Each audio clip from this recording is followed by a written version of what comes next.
Hey, thanks for checking in on Bathtub Sir, and today we got something a little bit different than the usual Let's Plays.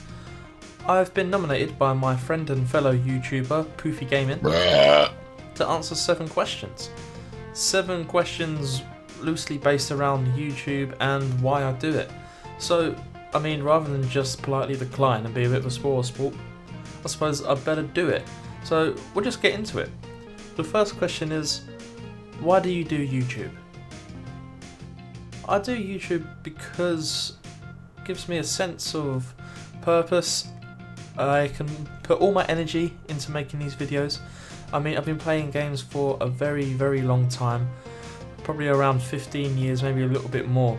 And instead of just sort of slouching in front of the TV or just festering like in my bed or whatever, playing games, which is fine, which is great. I figured I could just maybe come home from work and put like any energy I've got, any productivity, just hone it in on one thing, which has turned out to be these videos. And now it's what I look forward to. And I'm very grateful that I enjoy it so much. Question 2. How long have you been doing YouTube? So I'm still a baby channel when it comes to the life of a YouTube channel. I believe my first video went up in December 2016. For the exact date, I'm not too sure.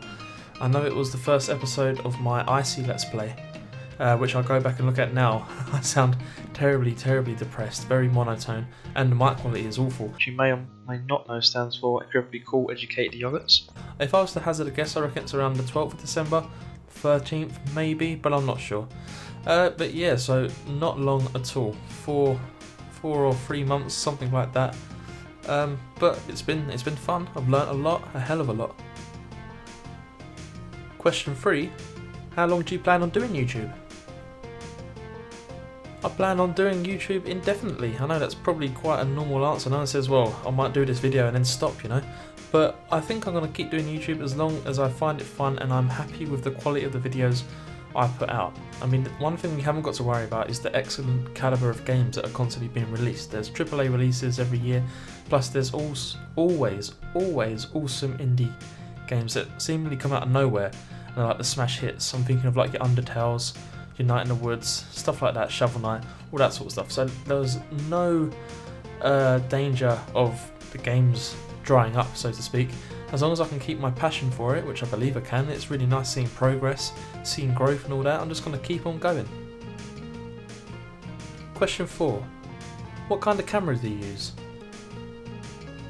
Well, as you've probably noticed, I don't use a camera in any of my videos. It's just a personal preference.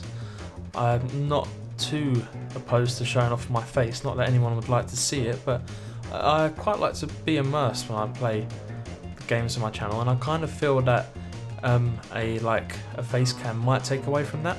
Saying that, I do own a camera because when I first started doing all this stuff, I did dabble in Twitch for a bit, in which I used the face cam.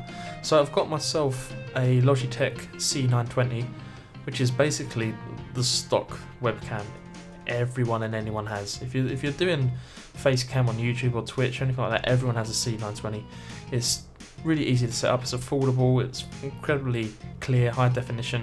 So if you are wondering what to get, if you don't have a camera yet, I would definitely consider that. It's sort of the go-to. Question 5. Do you make your own thumbnails? Now this is a question I wish I could say yes to. I wish I could say yes, I create all the awesome thumbnails you see. Every Bathtub Sir man you've seen on every thumbnail has been created by my hand, but it would be a bald-faced lie. Unfortunately, I don't make the thumbnails myself, but luckily my best friend is a awesome, brilliant graphic designer. His name's Jake and he's incredibly talented. How he comes up with some of the stuff he does, I'll never know, but I'm incredibly grateful to have him on my side because I don't know where I'd be without the thumbnails. He's amazing.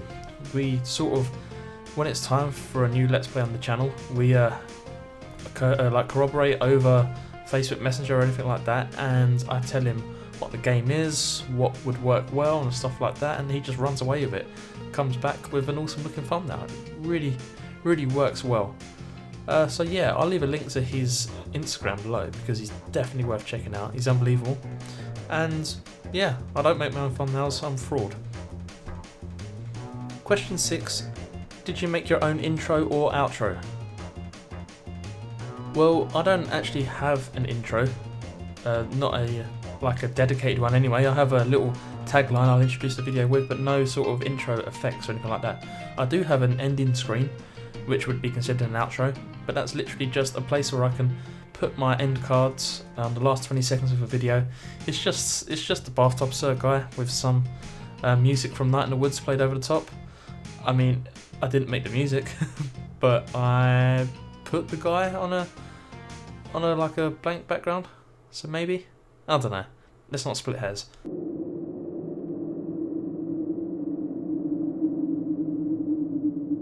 Question 7. How did you come up with your channel name?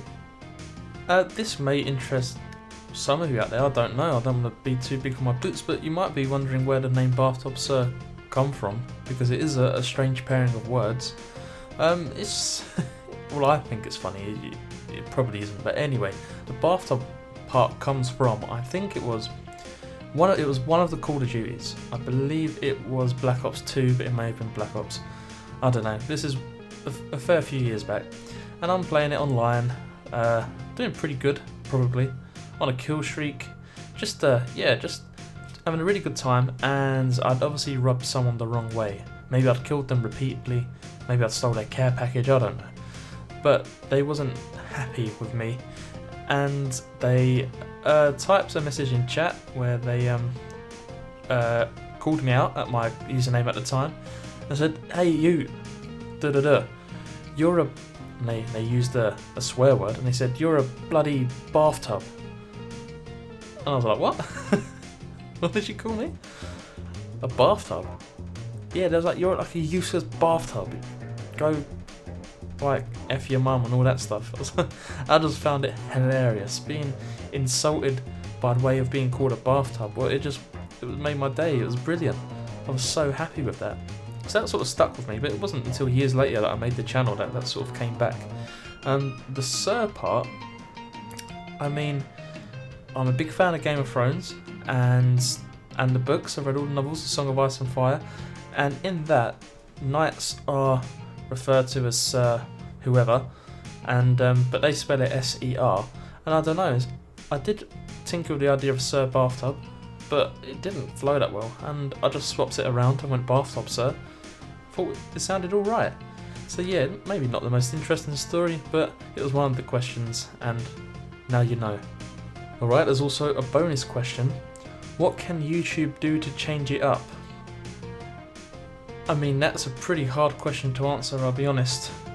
YouTube are always constantly introducing or taking away things. I think annotations are being phased out, aren't they? So that's gone. They've brought in restricted mode, which has raised a whole bunch of hoo-ha, so things are going on. I suppose this question is aimed at personally, what do I think YouTube can do to enhance the experience? It's a tricky one. I mean, you've got to look at it as from two points of views. What can YouTube do to change it up as a consumer, or a viewer, which we all are, and what can YouTube do to change it up as like a content creator? I suppose if I wanted anything more from the content creation aspect side, I would like to see just how much the metadata impacts our search rankings, just how much that search engine optimization impacts where we do when people type in "let's play Mass Effect Andromeda" and stuff like that, because there is so many things at play, and they only let us know about like a few of them. So your title, your description, your tags. We know watch time is important. We know that view duration is important. We know that how long that person spends on YouTube after watching your video.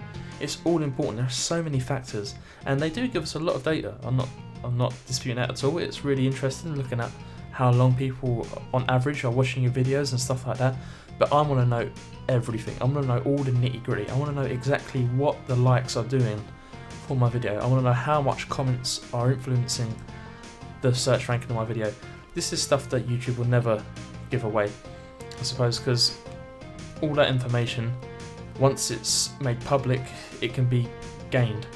That's why the old algorithm of you know, lots of views, or lots of subs rather, meant you ranked higher, it could easily be gamed. Sub for sub was probably even more prolific than what it is now. But yeah, I suppose, what can YouTube do to change it up? They could let me know everything, let me know all their secrets, so I can get on the front page for everything I create. Right, and that's it. I don't know how this went, I just sort of ad-libbed this whole thing at 12 o'clock on a Thursday night. But I think it went rather well. We'll listen back. It was fun. I hope you enjoyed it. I hope I didn't ramble too much. I hope I didn't trip over my words too much. But it does bring us to the end of this rather strange video for my channel. There is the process of nominating who's next. It's almost like the ice bucket challenge with no ice. So I'll probably nominate 2 guys who are pretty damn cool. They both have incredibly relaxing voices, they're in for a treat if you go head over to their videos. The first person will be RJ Strange, an awesome guy who plays a hell of a lot of Isaac, among other things. A really cool ASMR almost voice he's got. So yeah, check him out, I'll leave a link in the description. And the second person I'm going to nominate is a friend of mine known as Broccolirabh, with a very calming voice. I mean, he can send you to sleep, but in a very good way. He also plays a lot of Isaac, among other indie hits, or indie gems rather. But I'll nominate you, Brock. Yeah, I think that does it. I hope you enjoyed this video. I don't really know what to say about it. It was kind of sprung upon me, thanks Poofy. But I had fun. If you did enjoy, go ahead and leave a like, helps out a great deal. Just how much, I don't know, but maybe YouTube will tell me. If you want to see more sort of Let's Plays and stuff like that, if you stumbled upon this somehow, go ahead and subscribe, I'll bring it to you. If you've got any comments, let me know what you think of this, let me know if there's any more questions you'd like to ask. Go ahead and leave a comment below and I'll get back to you. See you!